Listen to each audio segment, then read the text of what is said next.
বাংলাদেশের প্রথম বীমা company national life insurance PLC এর জনবীমা প্রকল্পের মেয়াদ উত্তীর্ণ 3 জন গ্রাহক সদস্যদের মধ্যে চেক বিতরণ করা হয়েছে। আমাদের প্রতিনিধি সুদন্য ঘরামি জানান, কোটালীপাড়া উপজেলা লাখিরপাড় গ্রামের পান্ডে বাড়িতে উঠান বৈঠকের মাধ্যমে চেক বিতরণ অনুষ্ঠানে প্রধান অতিথি হিসেবে সিএনএন বাংলা টিভি এর কোটালীপাড়া উপজেলা প্রতিনিধি সুদন্য ঘরামি আলোচনায় অংশ নেন।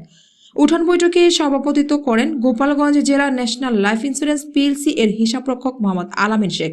আলোচনা করেন কোটালীপাড়া শাখা ম্যানেজার বাসনা মণ্ডল।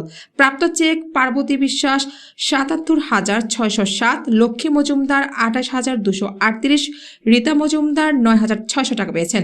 উঠান বৈঠকে ন্যাশনাল লাইফ ইন্স্যুরেন্স পিএলসি এর চেক বিতরণের কারণে গ্রাহকদের মধ্যে উৎসাহ বৃদ্ধি পেয়েছে। এ কারণে কোম্পানির সুনাম অর্জন অব্যাহত রয়েছে।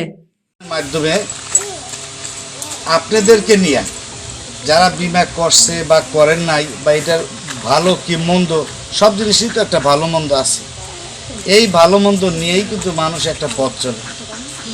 যার ভালো নাই তার মন্দও নাই, অর্থাৎ দুনো সাথে কিন্তু নিয়েই কিন্তু একটা মানুষ চলে।